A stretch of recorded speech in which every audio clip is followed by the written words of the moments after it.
You're walking alone through the wilderness. No weapons, no tools. A bear appears. What happens next? You're going to lose. Not because you're unprepared, because you're weaker. Not in some abstract way, but in every measurable way that matters. The bear is faster, stronger. It can see in the dark better than you. And if it decides your food, you have almost no chance.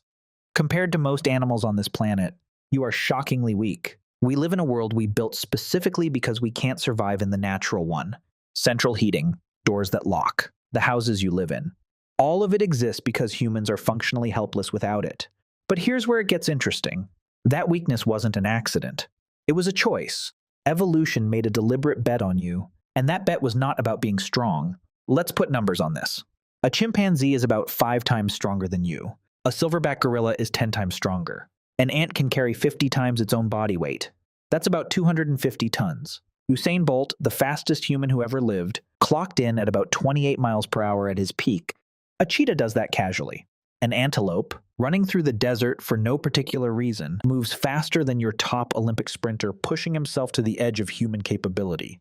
When you compare raw strength and speed, humans aren't just weaker, they are absurdly weaker. Your sensory systems are equally mediocre. A dog's sense of smell is between 10,000 and 100,000 times better than yours.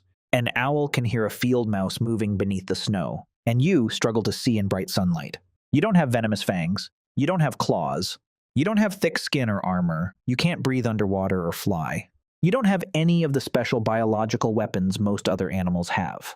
What you have is a body that breaks if it gets too hot or too cold, that requires constant food and water, and that goes into a vulnerable state every night for 8 hours. From a purely physical standpoint, you are catastrophically fragile.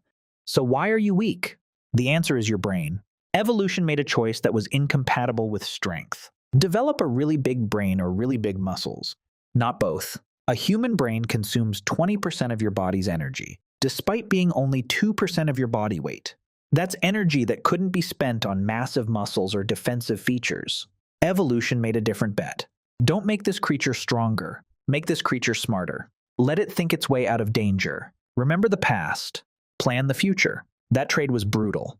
It meant you would be weak, vulnerable. But here's the thing. We won, catastrophically.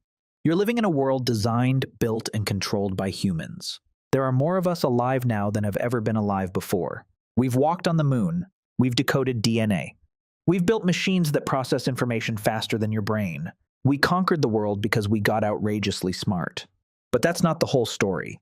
There's another thing that makes humans exceptional: cooperation. It's the one thing no other animal matches. Imagine a human alone with a stick in a jungle. That human will probably not survive. But 10 humans with plans and shared goals could hunt a mammoth. 1,000 could build a civilization. Your weakness is irrelevant when you're part of a coordinated group.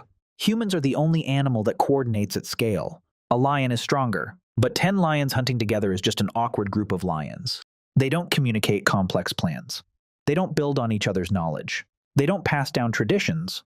But 10 humans, they can do anything. That is the human superpower. Language, cooperation, collective memory. Fire was invented once, and then everyone could do it forever. Agriculture spread across the world. The wheel is still moving things right now.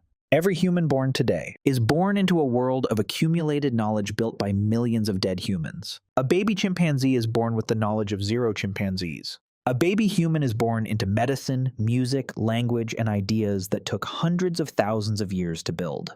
Your weakness is adaptive in ways that seem strange. You're bipedal. Walking on 2 legs is terrible for stability compared to 4, but it freed your arms for tools. Your muscles are slow twitch, terrible for explosive power, but fantastic for endurance. You can't outrun a cheetah, but you can run all day in ways that would destroy most animals.